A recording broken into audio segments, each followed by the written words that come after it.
तो इस वीडियो में हम लोग समझेंगे ट्रेंड लाइन्स के बारे में कि ट्रेंड लाइन्स कैसे ड्रॉ की जाती है, ट्रेंड लाइन ड्रॉ करने का सही तरीका क्या है।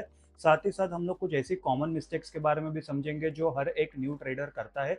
ऐसे 3 मिस्टेक्स के बारे में मैं आप लोगों को बताऊंगा और उन तीनों मिस्टेक्स को सही करने का 2 सॉल्यूशन भी बताऊंगा, जिससे आपको ट्रेंड लाइन ड्रॉ करने का सही तरीका भी पता चलेगा और साथ ही साथ आपकी ट्रेडिंग भी इवेंचुअली इंप्रूव हो जाएगी। तो चलिए गाइस, बिना कोई देरी के वीडियो शुरू करते हैं। वीडियो में आगे बढ़ने से पहले मैं आप लोगों को बता दूं, ये जो वीडियो है ये टेक्निकल एनालिसिस फॉर बिगिनर्स का ये छठा वीडियो है। इसके पहले मैंने ऑलरेडी 5 वीडियो बना के रखे हैं। आपको चैनल के प्लेलिस्ट में मिल जाएगा, आपको चैनल पर प्लेलिस्ट मिल जाएगी या तो फिर आप ऊपर आपको आई कार्ड पे भी वो वीडियो मिल जाएंगे। तो ये वीडियो देखने के बाद आप वो वाले वीडियोस भी आप जाके देख सकते हो। और अगर आपको ये वाला वीडियो थोड़ा बहुत भी पसंद आएगा तो प्लीज़ इस वीडियो को लाइक कर देना, चैनल को सब्सक्राइब कर देना और कमेंट भी करके बता देना कि आपको आने वाले टाइम में कैसे वीडियोस चाहिए और ये वाले वीडियो आपको पसंद आ रहे हैं नहीं आ रहे। तो इससे मुझे और मोटिवेशन मिलेगा कि मैं आपके लिए ऐसे ही टेक्निकल एनालिसिस या फंडामेंटल एनालिसिस वाली सीरीज आप लोगों के लिए लेके आ जाओ, जो लर्निंग वीडियोस काफ़ी ज़्यादा हेल्पफुल है, जो आपको यूट्यूब पे और भी कहीं पर नहीं मिलेंगे। तो चलिए बिना कोई देरी के सीधा स्क्रीन की तरफ। तो अभी सबसे पहले हम लोग समझते हैं कि ट्रेंड लाइन होती क्या है। देखो, जैसे सपोर्ट एंड रेजिस्टेंस होता है ना, वैसे ही ट्रेंड लाइन क्या करता है। ट्रेंड लाइन हम लोग एक लाइन ड्रॉ करते हैं कनेक्टिंग स्विंग लोज या फिर स्विंग हाई। ठीक है, अभी ट्रेंड लाइन है ना, दो तरीके में या दो मार्केट में यूजुअली काम आती है। या तो मार्केट ऊपर जा रहा है यानी कि अप ट्रेंड मार्केट है, वहाँ पर राइजिंग सपोर्ट के आसपास हम लोग ट्रेंड लाइन ड्रॉ करते हैं। या तो फिर अगर मार्केट नीचे जा रहा है तो यहाँ पर फॉलिंग रेजिस्टेंस पे हम लोग ट्रेंड लाइन ड्रॉ करते हैं। ठीक है, मैं आपको चार्ट पर भी बताऊंगा कि एग्जैक्टली कैसे दिखता है, कैसे हम लोग को क्या सही तरीका है, सब कुछ हम लोग डिस्कस करेंगे। तो ट्रेंड लाइन बेसिकली वही होती है, अगर मार्केट ऊपर जा रहा है तो ट्रेंड लाइन आपकी ऊपर साइड बनेगी, आप सपोर्ट को कनेक्ट करोगे। और अगर मार्केट नीचे जा रहा है यानी कि गिर रहा है तो यानी कि आप रेजिस्टेंस को कनेक्ट करके आप ट्रेंड लाइन बनाओगे और जो ट्रेंड लाइन है वो नीचे की तरफ जाएगी। अभी जो मैंने पिछला वाला वीडियो बनाया था मूविंग एवरेजेस के ऊपर, उसके अंदर मैंने बताया था कि अगर आपको ट्रेंड लाइन ड्रॉ नहीं करना है तो आप मूविंग एवरेजेस के सहारे भी मूविंग एवरेज प्लॉट करके भी आप देख सकते हो ट्रेंड कैसा चल रहा है, उससे भी आपको समझ में आ जाएगा। तो अभी देखो यहाँ पर मैं आपको बताता हूँ ये एग्जाम्पल। अब देखो, अप ट्रेंड यूजुअली क्या होता है, अप ट्रेंड में ऐसा मार्केट चल रहा है, मान लो यहाँ पर एक रेजिस्टेंस है, ये सारे जो है ये रेजिस्टेंस पॉइंट है। ठीक है, और ये जो सारे है सपोर्ट पॉइंट है। ठीक है, अभी मार्केट यहाँ से ऊपर गया नीचे आया, ऊपर गया नीचे आया, ऐसे मार्केट ऊपर की तरफ जा रहे हैं। ठीक है, कभी भी एक बात ध्यान रखना कि मार्केट सीधा ऐसे ऊपर नहीं जाता या सीधा ऐसे नीचे नहीं आता, हमेशा स्विंग हाई स्विंग लोज बनाता है। ठीक है, तो जब मार्केट ऊपर की तरफ जा रहा है तो यानी कि मार्केट नया हाई बना रहा है। ठीक है, हाई हाई हाई। ठीक है, यहाँ पर भी नया हाई बना रहा है क्योंकि ये पिछला हाई से हाई है, करेक्ट। तो अभी इसको हम लोग ना बोलते हैं क्या मार्केट में, डबल एच यानी कि हायर हाई। जो हाई है ये पिछले वाले हाई से ज़्यादा ऊपर है, ये नया हायर हाई, ये नया हायर हाई, ये नया हायर हाई। और फिर जो सपोर्ट वाला जो लाइन है, जो रेजिस्टेंस के पास बनता है उसको हम लोग हायर हाई बोलते हैं, जो सपोर्ट के पास बनता है उसको हम लोग हायर लो बोलते हैं। यानी कि ये वाला जो लो है, ठीक है, ये वाला जो लो है ये इस लो से ऊपर है तो इसके लिए ये हायर लो हो गया। ठीक है, तो वैसे ही अप ट्रेंड में बनता है हायर हाई और हायर लो, और उसका उल्टा अगर हम लोग कर देंगे डाउन ट्रेंड में बनता है लोअर हाई और लोअर लो। जो सपोर्ट के पास बनता है वो लोअर लो होगा और जो रेजिस्टेंस के पास बनता है वो लोअर हाई होगा। ठीक है, तो यहाँ पर मार्केट ने लोअर हाई बनाया, लोअर हाई बनाया और ये वापस और लोअर हाई बनाता हुआ गया। सिमिलरली यहाँ पर लोअर लो लोअर लो और लोअर लो, वहाँ पर मार्केट बना लोअर लो। बार बार लोअर लो बोल के थोड़ा अजीब लग रहा है, बट एनीवेज यहाँ पर मार्केट बेसिकली नए लोज बना रहा है और यहाँ पर मार्केट नए हाइज बना रहा है। सिंपल सा फंडा ये होता है ट्रेंड लाइंस के बारे में। ठीक है, अप ट्रेंड और डाउन ट्रेंड में यही चीज़ होती है। तीसरे तरीका का मार्केट क्या होता है, तीसरे तरीका का मार्केट होता है साइडवेज मार्केट या कंसोलिडेशन मार्केट। ठीक है, अगर आपको उसके बारे में समझना है तो ऑलरेडी मैंने support and resistance supply demand के ऊपर ऑलरेडी एक वीडियो बना के रखा है, इसी सीरीज का पार्ट है, सेकंड या थर्ड वीडियो होगा। आप वो वीडियो जाके देख सकते हो, उसके अंदर मैंने काफ़ी अच्छी तरीके से बताया कि कंसोलिडेशन मार्केट ब्रेकआउट में कैसे ट्रेड करते हैं। तो ये वीडियो देखने के बाद आप वो वाला वीडियो भी देखना, तो आपको और अच्छे तरीके से कनेक्शन मिलेगा कि भाई मार्केट किस तरीके से काम करता है। तो चलिए हम लोग बढ़ते हैं आगे की तरफ। अभी देखो, ट्रेंड लाइन मैटर क्यों करती है। देखो, ट्रेंड लाइन आपको ओवरऑल मार्केट का डायरेक्शन बताता है। ठीक है, जैसे कि मार्केट ऊपर की तरफ जा रहा है या नीचे की तरफ जा रहा है, तो आपको हायर हाइज हायर लो उसके हिसाब से समझ में आ जाएगा और एक जनरल पता चलेगा कि यहाँ पर आपको बाइंग करके चलना है या सेलिंग करके चलना है, वो एक चीज़ आपको बता देता है। फिर उसके बाद सपोर्ट एंड रेजिस्टेंस के हिसाब से भी काम करता है, क्योंकि जैसा कि मैंने आपको पिछले वाले एग्जाम्पल में बताया था यहाँ पर, तो वापस आपको लेके चलता हूँ। आप देखो यहाँ पर सपोर्ट एंड रेजिस्टेंस के हिसाब से भी काम कर रहा है ना, यहाँ पर सपोर्ट ले रहा है मार्केट। ठीक है, यहाँ पर रेजिस्टेंस ले रहा है मार्केट, सेम चीज़ यहाँ पर है, देखो अब सपोर्ट ले रहा है रेजिस्टेंस ले रहा है। ठीक है, तो सपोर्ट एंड रेजिस्टेंस के हिसाब से भी ट्रेंड लाइन काम करता है। और जो आपके जो नॉर्मल आप जो सपोर्ट एंड रेजिस्टेंस लेवल बनाते हो उसके ऊपर भी कन्फ्लुएंस होके, जैसे बताता हूँ मैं आपको एक एग्जांपल। यहाँ पर समझो मार्केट ऐसे ऊपर की तरफ जा रहा है, ठीक है? और आप देखोगे यहाँ पर ऑलरेडी एक सपोर्ट था।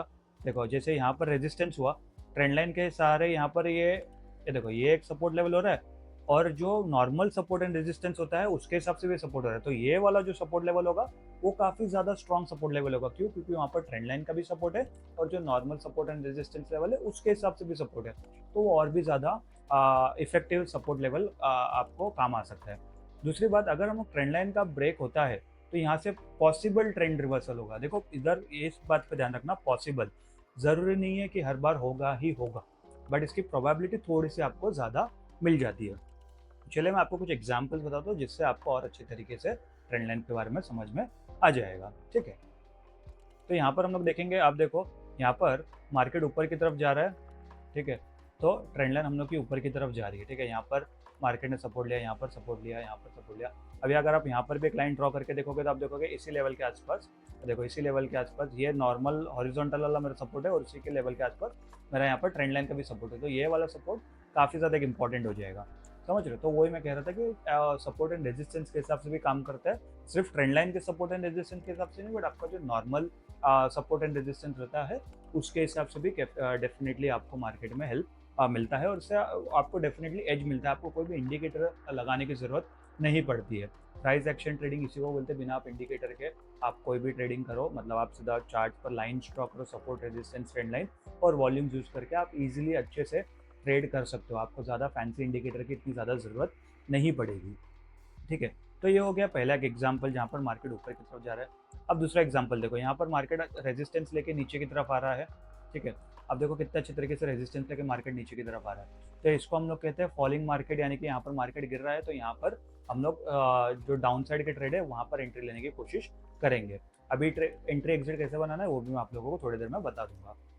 अभी यहाँ पर देखो, जो मैंने बताया था कि ट्रेंड लाइन अगर ब्रेक होगी तो यहाँ से पॉसिबल रिवर्सल आ सकता है। यहाँ पर आप देखो, मैं आपको ये देखो यहाँ पर आप देखोगे, यहाँ पर रेजिस्टेंस लिया, यहाँ पर रेजिस्टेंस लिया, यहाँ पर ऑलमोस्ट रेजिस्टेंस लिया, यहाँ पर रेजिस्टेंस लिया, लेकिन जब ये वाला जब रेजिस्टेंस लिया तो मार्केट ने इसको ब्रेक करा और उसके बाद अच्छा खासा ऊपर की तरफ चला गया। यहाँ पर से प्रॉपर वापस आप देखोगे ऑलमोस्ट इसी लेवल के, ये लाइन थोड़ी सी टेढ़ी हो गई बट ऑलमोस्ट इसी लेवल के आसपास में यहाँ पर जो भी है, जिस भी स्टॉक का जो चार्ट है, स्टॉक इंडेक्स जो भी आप कह लो, यहाँ पर वापस उसी लेवल के आसपास आ गया ये स्टॉक, ठीक है?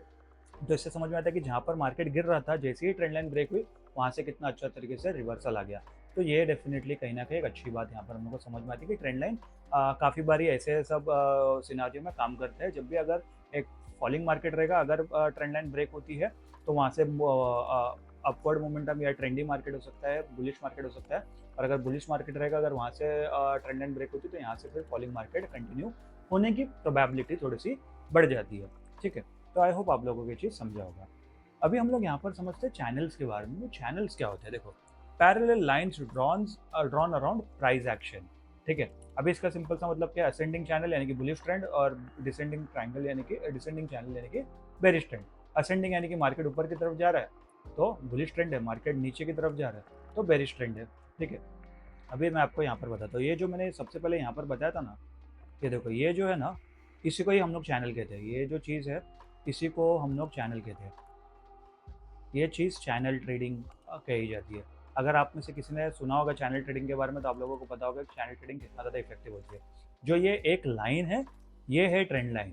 बट अगर मैं इसी के साथ साथ इधर यहाँ पर एक चैनल, एक और एक ऊपर भी एक ट्रेंड लाइन ड्रॉ कर लूँ, नीचे भी एक ट्रेंड लाइन ड्रॉ कर लूँ, तो उसको हम लोग चैनल ट्रेंड लाइन या चैनल ट्रेडिंग हम लोग कह सकते हैं, ठीक है? चैनल ट्रेडिंग आप समझोगे कि जो कंसोलिडेशन जो मार्केट होता है, जो कंसोलिडेशन जो फेज होता है, उसी का ये थोड़ा एक अपग्रेडेड वर्जन है ट्रेंड लाइन के हिसाब से।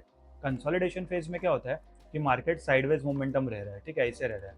चैनल फेज में क्या होता है? मार्केट साइडवेज मोमेंटम ही है, लेकिन वो एक ही चैनल के बीच में मार्केट ऊपर की तरफ जा रहा है, बट वो उतने से ही रेंज में ऊपर की तरफ जा रहा है।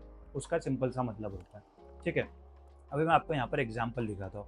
देखो यहाँ पर मार्केट यहाँ पर कितने अच्छे तरीके से यहाँ पर रेजिस्टेंस ले रहा है, यहाँ पर रेजिस्टेंस ले रहा है, यहाँ पर रेजिस्टेंस लिया, यहाँ पर सपोर्ट लिया, यहाँ पर सपोर्ट लिया, यहाँ पर सपोर्ट लिया, और यहाँ पर कहीं ना कहीं सपोर्ट थोड़ा सा ब्रेक कर रहा था, ठीक है? तो यहाँ पर इसी एक चैनल के बीच में मार्केट ट्रेड कर रहा है। तो इससे फ़ायदा क्या हो जाता है कि आपको मालूम है कि चलो यहाँ भाई, यहाँ से अगर मैं ट्रेड लेता हूँ और मुझे यहाँ तक का अगर मुझे एग्जिट लेना है, तो मुझे रिस्क रिवॉर्ड रेशो मेरा कितना अच्छे तरीके से बैठेगा।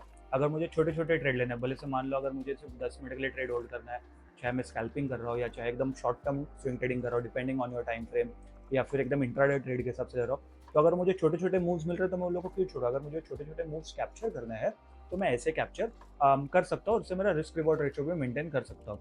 लेकिन एक और एक चीज़ का हम लोग को ध्यान देना चाहिए कि चैनल ट्रेडिंग काफ़ी ज़्यादा रिस्की होती है और हर कोई नहीं कर सकता है, ठीक है? अगर आपको ये शॉर्ट कॉन्फिडेंस है कि भाई मार्केट इसके बीच में मूव कर रहा है और मैं अपना रिस्क मैनेज करके ट्रेड कर सकता हूँ, तभी ही आप ये वाली चीज़ करना। नहीं तो फिर आप जब तक आपको मार्केट में अच्छा खासा टाइम ना हो गया हो, आपको अच्छी खासी प्रैक्टिस नहीं हो, अगर आपने हज़ारों चार्ट्स नहीं देखे होंगे, ऐसे पैटर्न्स नहीं देखे होंगे, तब तक आप मत करना, क्योंकि ये चीज़ उतनी ही रिस्की भी हो सकती है, ठीक है? इस बात का ध्यान रखना। अभी अगर हम लोग यहाँ पर दूसरा एक एग्जाम्पल देखेंगे तो आप देखो यहाँ पर फॉलिंग मार्केट का चैनल एग्जाम्पल, ठीक है? फॉलिंग मार्केट का आप यहाँ पर देखो, यहाँ पर रेजिस्टेंस ले रहा है, रेजिस्टेंस ले रहा है, वापस यहाँ पर थोड़ा सा ब्रेक किया, सपोर्ट लिया, सपोर्ट लिया। अभी हम लोग को ट्रेंड लाइंस और चैनल्स के हिसाब से कैसे ट्रेड करना है, जैसे कि मैंने कहा था buy near support, trend line in up trend, ठीक है? तो यहाँ पर क्या हो गया, सपोर्ट के पास, यानी कि देखो ट्रेंड लाइन ऐसी बन रही है, ठीक है? तो यहाँ पर सपोर्ट क्या आ गया, ये सब सपोर्ट हो गया ट्रेंड लाइन के हिसाब से, ठीक है? अगर मैं इसको ऐसे ड्रॉ कर दूँ तो ये सब सपोर्ट हो गया। तो यहाँ पर क्या हो रहा है, बाय ऑन डिप, डिप यानी कि मार्केट वहाँ पर गिरा है, फिर उधर से उठने की कोशिश कर रहा है, तो बाय ऑन डिप ये हम लोग को ध्यान देना चाहिए। Sell near resistance trend line in down trend, तो यहाँ पर क्या हो गया, ये ऐसी ट्रेंड लाइन बन रही है, तो यहाँ पर सेल, यहाँ पर हम लोग सेल करेंगे, यहाँ पे यानी कि मार्केट यहाँ पर ऊपर की तरफ मोमेंटम बना है, फिर वहाँ से नीचे गिरने की कोशिश कर रहा है, क्यों? क्योंकि वहाँ पर एक ट्रेंड लाइन का एक रेजिस्टेंस है, तो इसको हम लोग कहते हैं सेल ऑन राइज, ठीक है? ये दो चीज़ अगर आप समझ गए ना तो आपके लिए ट्रेंड ट्रेडिंग काफ़ी ज़्यादा आसान हो जाएगी। और उससे, और अगर आपको और ज़्यादा इंप्रूव करना है तो जो लास्ट में मैं आपको 2 सॉल्यूशंस बताऊंगा वो भी आप यूज़ करना, तो उससे भी और आपकी ट्रेंड ट्रेडिंग काफ़ी ज़्यादा आसान हो जाएगी। बाय द वे गाइस, अगर अभी तक आप लोगों को ये वीडियो पसंद आ रहा है तो प्लीज़ इस वीडियो को लाइक कर देना, चैनल को सब्सक्राइब कर देना, नोटिफिकेशन घंटी जरूर दबा देना और कमेंट करके बताना कि आप लोगों को ये वीडियो कैसी लग रही है और आने वाले टाइम में आपको कैसी और वीडियोस चाहिए, ठीक है? और फिर एक तीसरा तरीका होता है ट्रेंड लाइंस को ट्रेड करने का, breakouts from channel is equal to strong moves, ठीक है? जैसे कि जो हम लोगों ने पहले वाले एग्जाम्पल देखे थे, ठीक है? मैं आप लोगों को वापस एग्जाम्पल बताता हूँ। देखो यहाँ पर जैसे कि अगर हम लोग ट्रेंड लाइन के हिसाब से ट्रेड करेंगे, यहाँ पर अप ट्रेंड मार्केट है, तो यहाँ पर मैं क्या सोचूंगा, जहाँ पर मुझे सपोर्ट मिल रहा है, ठीक है, इस सपोर्ट के पास मैं एंट्री लेने का कोशिश करूंगा, इस सपोर्ट के पास एंट्री लेने का कोशिश करूंगा, इस सपोर्ट के पास लेने की कोशिश करूंगा, यहाँ पर ऑलमोस्ट सपोर्ट हुआ है, यहाँ पर लेने की कोशिश करूंगा। क्यों? क्योंकि देखो मुझे इतना मालूम है कि यहाँ पर नए स्विंग लो बन रहे हैं, ठीक है? ठीक है, यहाँ पर मुझे स्विंग लो बन रहे हैं, तो इसके अंदर मुझे क्या, अगर मैं यहाँ पर एंट्री लेता हूँ, मेरा स्टॉप लॉस अगर यहाँ पर भी रहता है, तो मुझे मालूम है अगर चलो मुझे इधर तक का भी टारगेट अगर मिलता है तो मेरा स्टॉप लॉस देखो इतना सा स्टॉप लॉस है मेरा, और मेरा टारगेट देखो इतना बड़ा है, तो मेरे 1:3 1:4 के ट्रेड तो ईजिली बन जाएंगे। सेम चीज़ यहीं पर, अगर मैं इस स्विंग लो के नीचे, मैं इसको निकाल देता हूँ, इस स्विंग लो के नीचे अगर मैं यहाँ पर अगर मैं स्टॉप लॉस लगाता हूँ मान लो, और मुझे अगर इस लेवल का जो रिसेंट हाई था उस लेवल तक का, ये जो रेजिस्टेंस है इधर तक का भी, मैं इधर तक का तो बोल भी नहीं रहा हूँ, अगर ये जो रिसेंट रेजिस्टेंस है अगर मैं इधर तक का भी ट्रेड पकड़ूँ, तो आप देखोगे कितना बड़ा मुझे मार्केट यहाँ पर कैप्चर करने मिल रहा है। तो ये स्टॉप लॉस के हिसाब से मेरा अभी भी यहाँ पर 1:3 1:4 1:5 तक के ट्रेड मिल सकते हैं। तो इस तरीके से हम लोग को ट्रेंड ट्रेडिंग में प्लान करके चलना चाहिए। सेम चीज़ अगर हम लोग रेजिस्टेंस में देखेंगे, अगर आप यहाँ पर ध्यान दोगे तो ये पुराने वाले एग्जाम्पल है जो मैंने आपको कुछ देर पहले बताए थे, ठीक है? यहाँ पर मैं रेजिस्टेंस में यहाँ पर मैं सेल करूँगा, यहाँ पर मेरा सपोर्ट रहेगा मान लो, और इसी लेवल के आसपास, क्योंकि देखो यहाँ पर यहाँ पर कहीं ना कहीं एक सपोर्ट की बड़ी कैंडल बनी थी, तो यहाँ पर तक का मुझे ट्रेड मिल गया। सेम चीज़ यहाँ पर, अब देखो इधर भी मुझे सपोर्ट, अगर मैं अगर स्टॉप लॉस यहाँ पर रखूँ तो मेरे को टारगेट कहीं ना कहीं यहाँ तक का भी अगर मैं पकड़ूँ, जस्ट इतना ही, जबकि मार्केट इधर तक नीचे गिरा, अगर मैं सिर्फ इतना ही टारगेट पकड़ूँ तभी मुझे 1:4 के आसानी से ट्रेड मिल रहे हैं। बट अगर मैं इधर तक का पूरा मार्केट अगर कैप्चर कर पाया, अगर मेरे अंदर इतना पेशेंस है, अगर मैंने अपना रिस्क इतने अच्छे तरीके से मैनेज करा है, अगर मैंने अपने स्टॉप लॉस को इतना अच्छे से ट्रेल करा है, तो और भी मुझे बड़े टारगेट मिल सकते हैं। बाय द वे, जो रिस्क मैनेजमेंट है, पोजीशन साइजिंग है, स्टॉप लॉस ट्रेल करना है, इसके ऊपर भी मैं वीडियो लेके आ जाऊँगा। अगर आपको उसके ऊपर वीडियो जल्द से जल्द चाहिए तो आप कमेंट करके बता देना, ठीक है? तो ऐसे हम लोग को ट्रेंड लाइंस के हिसाब से ट्रेड करना चाहिए। अभी जैसा कि मैंने आप लोगों को बताया कि ब्रेकआउट चैनल के हिसाब से फिर ट्रेड कैसे करते हैं। अब देखो यहाँ पर एग्जांपल देखो, यहाँ पर अच्छा खासा मार्केट ने एक चैनल के इसमें ट्रेड कर रहा था, लेकिन जैसे ही सपोर्ट ब्रेक हुआ उसके बाद आप देखो फॉलिंग कितनी बड़ी फॉल आई, ठीक है? 3 कैंडल के अंदर ही, 1 2 और ये तीसरी कैंडल के अंदर ही इतना बड़ा फॉल आ गया। तो इससे हम लोग को क्या समझ आता है कि ट्रेंड लाइन सिर्फ आपको ट्रेंड आइडेंटिफाई करने में हेल्प नहीं करता है, जब वो ट्रेंड लाइन ब्रेक होती है तो इससे हम लोग को ये भी अलर्ट होना चाहिए कि यहाँ से मार्केट में रिवर्सल आ सकता है, पॉसिबिलिटी आ सकती है रिवर्सल की। तो वो चीज़ के लिए भी हम लोग को अलर्ट रहना है। सिर्फ हमेशा नहीं देखना है कि यहाँ पर सपोर्ट पे आ गया तो बुलिश मोमेंटम होगा ही होगा। इसके लिए छोटे स्टॉप लॉस ज़्यादा मैटर करते हैं। जैसे मान लो अगर किसी ने यहाँ पर सोचा रहेगा कि मैं यहाँ से बाई कर लेता हूँ या फिर एक एग्जांपल लेते हैं, तो ये वाली कैंडल, ये हैमर कैंडल है, ठीक है। हैमर कैंडल का इंपॉर्टेंस क्या होता है मैंने आपको कैंडल स्टिक वाली वीडियो में बताया, तो आप वो वीडियो जाके देख लेना। तो मान लो किसी ने सोचा रहेगा कि हैमर कैंडल पे मैं यहाँ पर एंट्री बना लेता हूँ क्योंकि यहाँ पर ट्रेंड लाइन का सपोर्ट है, ठीक है, और यहाँ पर एक इंपॉर्टेंट एक इंपॉर्टेंट सपोर्ट लेवल के आसपास भी यहाँ पर ये लेवल काम कर रहा था। तो यहाँ पर उस बंदे ने सोचा रहेगा कि मैं यहाँ पर एंट्री ले लेता हूँ छोटा सा स्टॉप लॉस लगा के, मान लो इस लेवल के आसपास का, और यहाँ तक के आसपास का कहीं ना कहीं ट्रेड ले लेता हूँ 1-3 1-4 के हिसाब से हो जाएगा। लेकिन उस अगली 4-5 कैंडल के अंदर या 6-7 कैंडल के अंदर उसका स्टॉप लॉस हिट हो गया, ठीक है। तो भले से उस बंदे को लॉस हुआ रहेगा, लेकिन इतना ज़्यादा बड़ा लॉस नहीं हुआ रहेगा, क्यों? क्योंकि उसने ट्रेंड लाइन मार्केट के अगेंस्ट ट्रेड नहीं करा, मार्केट के साथ में ट्रेड करा। तो इसके अंदर आपका जो लॉस है वो भी मिनिमाइज हो जाता अगर आप मार्केट के ट्रेंड के साथ ट्रेड करोगे तो, ठीक है। ये चीज़ का हम लोग को हमेशा यहाँ पर ध्यान रखना चाहिए, ठीक है। तो चलिए हम लोग यहाँ पर समझते हैं कि मार्केट में 3 कॉमन मिस्टेक क्या करते हैं बिगिनर ट्रेडर स्पेशली। देखो, forcing trend lines where they don't fit, यानी कि अगर मार्केट कुछ भी ऐसा अजीबो तरीके से चल रहा है और आप बस देख रहे हो कि भाई यहाँ पर ट्रेंड लाइन बन रही है, यहाँ पर ट्रेंड लाइन बन रही है, कुछ भी ट्रेंड लाइन बना रहे जहाँ पर मार्केट का कुछ ट्रेंड ही नहीं दिख रहा है, साइडवेज मार्केट है, वहाँ पर आप ट्रेंड लाइन ड्रॉ करने का सोच रहे हो, तो वो सबसे बड़ी गलती है। क्योंकि जब भी नया ट्रेडर अगर कुछ सीखता है तो वो 2 चीज़ें सबसे पहले सीखता है, सपोर्ट एंड रेजिस्टेंस और ट्रेंड लाइंस। तो वो सपोर्ट एंड रेजिस्टेंस भी किधर भी ड्रॉ करने का सोचता है, ट्रेंड लाइंस भी किधर भी ड्रॉ करने का सोचता है, तो वैसे नहीं होता है। अगर मार्केट में क्लियर कट ट्रेंड चल रहा है तभी आपको ट्रेंड लाइन दिखेगी, नहीं तो फिर नहीं दिखेगी, नहीं तो फिर आपको मार्केट से बाहर रुकना पड़ेगा, फिर उसके बाद जब ट्रेंड आएगा तभी आपको मार्केट में एंट्री करना पड़ेगा। ये सबसे बड़ी गलती करते हैं, इसको हम लोग कैसे ठीक करेंगे हम लोग अभी थोड़ी देर में समझेंगे। दूसरी सबसे बड़ी गलती क्या करते हैं, और ये वाली जो गलती है ना, ये गलती एक्सपीरियंस ट्रेडर्स भी करता है। अब मानोगे नहीं, जब मैं खुद नया जब ट्रेडिंग करना सीखा था, मैं खुद 1-2 साल तक तो मैं खुद ये गलती करने का। क्या होता है, जो विक होती है कैंडल्स की, जो विक होती है, विक या शैडो, ठीक है। अगेन मैंने कैंडल स्टिक वाले वीडियो में बताया था, आप वो वीडियो जाके देख लेना। ये जो शैडो होती है ना, इसको लोग इग्नोर कर देते हैं, इसको इग्नोर नहीं करना चाहिए। अगर आप यहाँ पर एग्जाम्पल देखोगे, मेरा एक एग्जाम्पल में यहाँ पर मैंने बताया था, ये देखो यहाँ पर आप देखोगे मैंने ये विक को भी इंक्लूड करा है ट्रेंड लाइन के लिए, ये लोग को इंक्लूड करा, ऐसा नहीं कि सिर्फ मैंने बॉडी को कंसिडर करा, विक को इंक्लूड करना चाहिए। बहुत लोग उसको मिस कर देते हैं और उसके वजह से आपकी ट्रेंड लाइन या तो बराबर बनती नहीं है, या तो फिर बनती भी है तो आप उसको इफेक्टिवली ट्रेड नहीं कर पाते। तो विक और शैडो को कभी भी इग्नोर नहीं करना चाहिए, वो लोग को इंक्लूड करके ही ट्रेंड लाइन ड्रॉ करनी चाहिए। चाहे आप अप ट्रेंड मार्केट में ट्रेड कर रहे हो, या डाउन ट्रेंड में ट्रेड कर रहे हो, या फिर इनफैक्ट कंसोलिडेशन रेंज भी आप बना रहे हो, तो भी आपको विक को उतना इंपॉर्टेंस देना चाहिए जितना आप बॉडी को देते हो। क्यों? क्योंकि विक भी प्राइस मूवमेंट ही आपको बताता है, ठीक है। और दूसरी सबसे बड़ी गलती क्या करते हैं कि ट्रेंड लाइन, मान लो मार्केट ने सिर्फ इतना मोमेंटम किया है, ठीक है, भले से ऐसे ऊपर की तरफ मोमेंटम किया, तो बस इतना सा एक 2 पॉइंट को जोड़ के बता देते हैं कि ट्रेंड लाइन बन गई। ऐसा नहीं होता।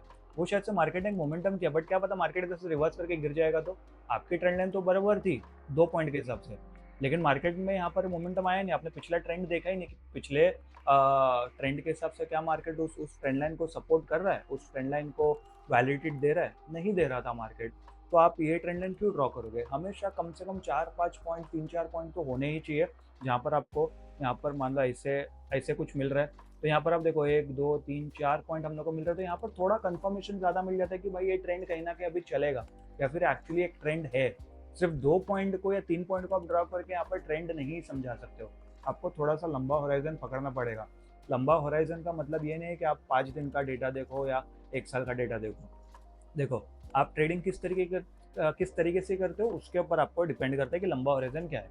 अगर आप स्कैल्पर हो, आप 1 मिनट के चार्ट पे अगर आप ट्रेडिंग करते हो, तो आप कम से कम 5-6-10 मिनट का डेटा देखो कि वो ट्रेंड लाइन आपको सपोर्ट कर रही नहीं कर रही है। अगर आप इंट्राडे ट्रेडर हो तो पिछले 2 दिन का डेटा देखो, 3 दिन का डेटा देखो। स्विंग ट्रेडर हो तो 2-3 हफ्ते का डेटा देखो। तो ऐसे आपको समझना है कि कम से कम उसके अंदर 3-4-5 पॉइंट टच होने चाहिए। जैसे सपोर्ट एंड रेजिस्टेंस में मैंने कहा था कि कम से कम 2-3-4 पॉइंट हम लोग को टच होने चाहिए, तभी जाके वो सपोर्ट एक प्रॉपर सपोर्ट माना जाएगा और रेजिस्टेंस प्रॉपर सपोर्ट माना जाएगा, सॉरी प्रॉपर रेजिस्टेंस माना जाएगा। वैसे ही ट्रेंड लाइन में भी हम लोग को कम से कम 3-4 पॉइंट हम लोग को यहाँ पर ध्यान रखने चाहिए। अभी इन तीनों गलतियों के सोल्यूशंस क्या है? एक सोल्यूशन तो मैंने आपको इनडायरेक्टली बता दिया कि हमेशा 2-3 क्लियर स्विंग पॉइंट्स होने चाहिए, तब जाके आपका जो ट्रेंड लाइन है वो करेक्ट ट्रेंड लाइन बनेगा और उसके हिसाब से आप इफेक्टिवली ट्रेड कर सकते हो। अगर आपको लॉस भी होगा तो काफ़ी ज़्यादा छोटा लॉस होगा इसके अंदर। अगेन आप स्टॉप लॉस प्रॉपर आप लगाओगे तो उस हिसाब से। तो ये सबसे पहला सोल्यूशन है। दूसरा सोल्यूशन क्या है? जैसा कि मैंने पिछले वीडियोस में भी बताया कि आप सिर्फ ट्रेंड लाइन के सहारे ट्रेड मत करो, आप उसको जोड़ो कैंडल स्टिक के साथ में, आप उसको जोड़ो सपोर्ट एंड रेजिस्टेंस के साथ में, मूविंग एवरेजेस के साथ में। आपको मैं एक एग्जांपल बताता हूँ। मान लो यहाँ पर एक ट्रेंड लाइन है, ठीक है, यहाँ पर ऐसी ट्रेंड लाइन चल रही है, ठीक है, और आप देख रहे हो यहाँ पर ये रेजिस्टेंस था, अभी सपोर्ट बन गया है, ठीक है। तो यहाँ पर मुझे 2 कन्फर्मेशन मिल गई, ट्रेंड लाइन का भी कन्फर्मेशन मिल गया, सपोर्ट एंड रेजिस्टेंस का भी कन्फर्मेशन मिल गया। अभी यहीं पर अगर मुझे एक हैमर कैंडल मिलती है, तो यहाँ पर मुझे कैंडल स्टिक का भी कन्फर्मेशन मिल गया, और अगर मान लो इसी के आसपास यहाँ पर मुझे एक मूविंग एवरेज भी मिल रहा है, तो यहाँ पर मुझे 4 कन्फर्मेशन मिल गया, जो मेरी ट्रेड को ज़्यादा प्रोबेबिलिटी देता है कि भाई यहाँ से मेरा ट्रेड सक्सेसफुल होने की पॉसिबिलिटी बहुत ही ज़्यादा है। ये ट्रेड मेरा ज़्यादा सक्सेसफुल हो सकता है उसके कंपैरिजन में अगर मैं एक दूसरा ट्रेड देखूँ, जहाँ पर सिर्फ मुझे ट्रेंड लाइन का कंफर्मेशन है। यहाँ पर वो ट्रेंड लाइन ब्रेक होके मार्केट रिवर्स कर सकता है, ठीक है? अगर या फिर अगर मेरे पास सिर्फ सपोर्ट और ट्रेंड लाइन का वो है, क्या बोलते हैं, कंफर्मेशन है, और यहाँ पर मूविंग एवरेज नहीं है, ना कैंडल स्टिक है, ना वॉल्यूम सपोर्ट कर रहा है, तो शायद वो भी मेरा फेल हो सकता है। लेकिन जिधर मेरा मल्टीपल डेटा पॉइंट मैच होकर अगर मुझे मार्केट बता रहा है कि भाई यहाँ पर से ये सब कुछ चीज़ें आपको अच्छे से बन रही है, तो यहाँ से मेरा ट्रेड सक्सेसफुल होने की पॉसिबिलिटी काफ़ी ज़्यादा हाई हो जाती है।